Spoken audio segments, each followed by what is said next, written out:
नमस्कार दोस्तों, आप सभी का एक बार फिर से बहुत बहुत बहुत बहुत स्वागत है इस पॉडकास्ट में जिसका नाम है दादी जी का चश्मा।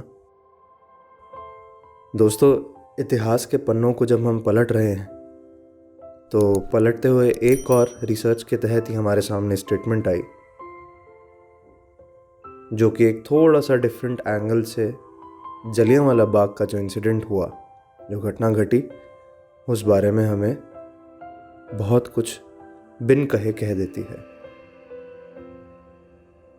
उद्देश्य केवल शब्दों को बोलना नहीं है, लेकिन उसके पीछे जो सब कुछ हुआ, जो उसके पीछे भावना रही,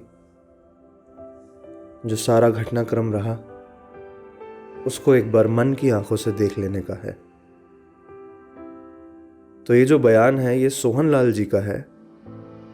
हम नाम भी बता रहे हैं आपको साथ साथ, ताकि थोड़ी सी सबको पता लगे कि ये एक्चुअल स्टेटमेंट्स ही हैं। ये रामकृष्ण के पुत्र थे,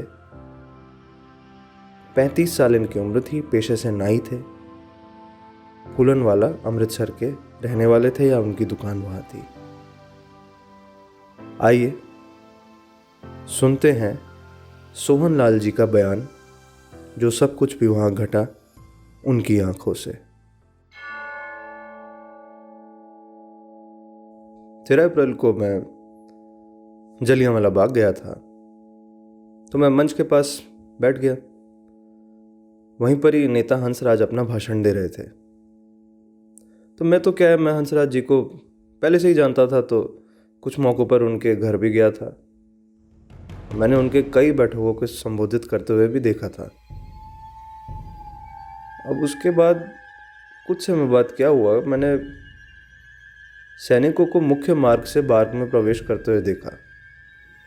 कोई बात नहीं, तो उन्हें देखकर ना बाग में जो मौजूद लोग थे वहाँ से एकदम से ना भागने को खड़े हुए, और साथ में जो हंसराज जी हैं उन्हें वहाँ से न जाने की वो सलाह बार बार साथ साथ दे रहे थे कॉन्टिन्यूसली, और कहा कि सरकार कभी भी निर्दोष लोगों पर थोड़ी गोलीबारी करेगी।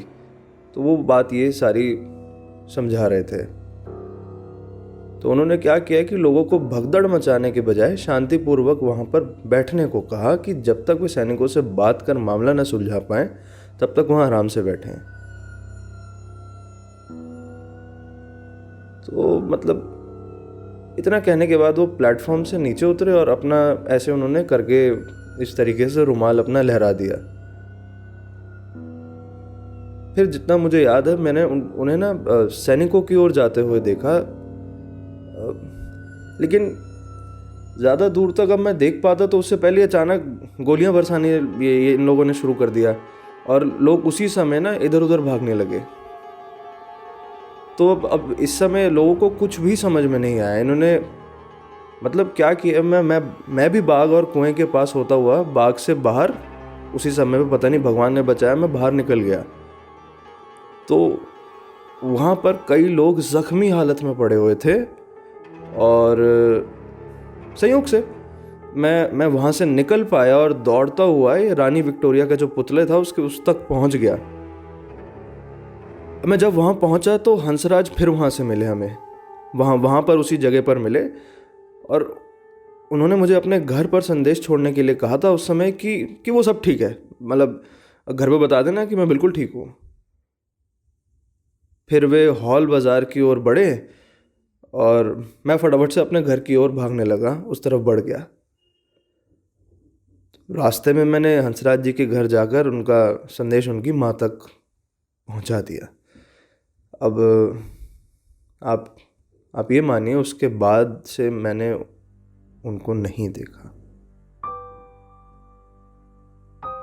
रास्ते में मैंने हंसराज जी के घर जाकर के उनका जो संदेश था उनकी माँ को पहुंचा दिया, लेकिन उसके बाद से मैंने उन्हें नहीं देखा। दोस्तों, ये बयान है सोहन लाल जी का। इस इंसिडेंट को अगर हम बारीकी से सुने तो बहुत कुछ ये अपने आप में कह रहा है, बिन कहे।